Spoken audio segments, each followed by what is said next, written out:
আমরা যেগুলা মিশন আরম্ভ করছি শহীদ আমরা সবে আপনারাও সহযোগিতা করেন করলে এইভাবে পরিষ্কার হয়ে যাবে। এই জায়গাটা হইল বাড়িগ্রাম শ্রী শ্রী রাধারণ গোস্বামীজির আশ্রমের অপোজিটে যে জায়গা আমরা গতদিন পরিষ্কার করছিলাম, পরিষ্কার করিয়া পেয়ে গেছিলাম। এই জায়গাটা দেখুন, এই জায়গাটা পুরো জায়গাটা জামাস্তার। এই দেখুন এখানে জল না যাওয়ার কারণে এই দেখুন পুরা জায়গাটা পুরা ড্যাম্প হয়ে গেছে। পুরা জায়গাটা সম্পূর্ণভাবে ড্যামি আগে দিয়ে তো চলবার তো উপায় আসছিল না। কাল পরশু দিন আজকে আজকে তো আমরা ওই সাইডটা করতাম আসলাম, ওইখানেও কালভার্ট করে দিতে আমরা ওই যে আজকে আমরা চেষ্টা করি 2-3 জায়গা কারণ বৃষ্টি দিছে ওই জায়গাতে আমরা ওইভাবে জল যত জায়গাতে আছে জল খাটিয়ে দিতাম। তখন আশ্রমের সামনে যে গতদিন আমরা যে জায়গাটা পরিষ্কার করছিলাম এই জায়গাটা পরিষ্কার করার পরে বলছিলাম জল খাটিয়ে দিব। আজকে আইছে এখানে আইছিলাম ওই জায়গাটা আমরা পরিষ্কার করতাম, পরিষ্কার করে রং দিতাম।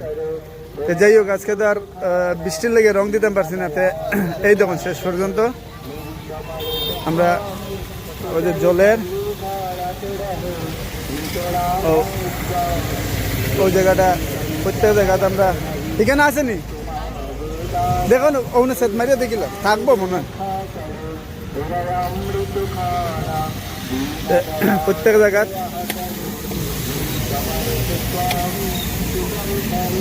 ওরকম সেটাইয়া ওই যে জল যেগুলা ওই জলের লেগেই এগুলা প্রবলেম হয়েছে।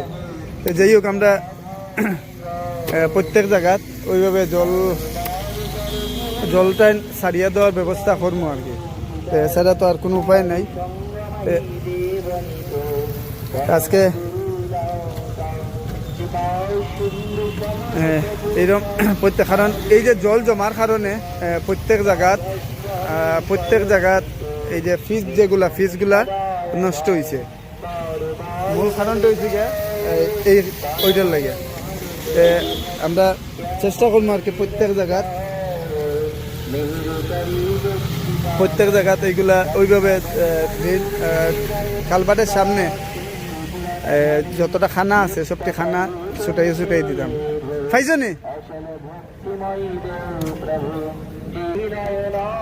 যাই হোক আগে দিছিলাম ওই সাইডে দোকানের যে আছে দোকানের ওই সাইড, তারপরে আশ্রমের ওই সাইডে প্রধান বড় জায়গা জল ছুটাইয়ে দিচ্ছি।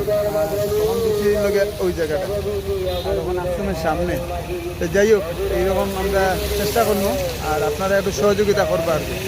তো যাই হোক আর প্রত্যেক দোকানদারের কাছে আমি বিনীতভাবে অনুরোধ করবো আপনারা দোকানের সামনেটা এইরকম পরিষ্কার করবা আর কি, তা করলে জল যাওয়ার ব্যবস্থাটা করিয়ে দিবা আর কি কালভার্ট যেগুলো আছে। যাই হোক সবাই সুস্থ তখন ভালো তখন এটাই কামনা।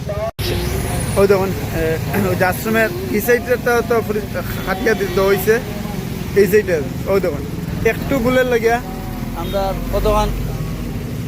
প্রধান কষ্ট রাখি। ওই দেখুন প্রত্যেক জায়গাত ওইভাবে প্রত্যেক জায়গাত দিনে খাটিয়া দেখুন প্রত্যেক জায়গাত জলগুলো লাভিয়ে আর কি। এই দেখুন রাস্তার জল থাকেন নেই, কোনো জল থাকেন না। কারণ একটু আমরা যদি একটু সচেতন হয়ে যাই হয়তো পরিবর্তন। যাই হোক সবাই সুস্থ ভালো থাকবে।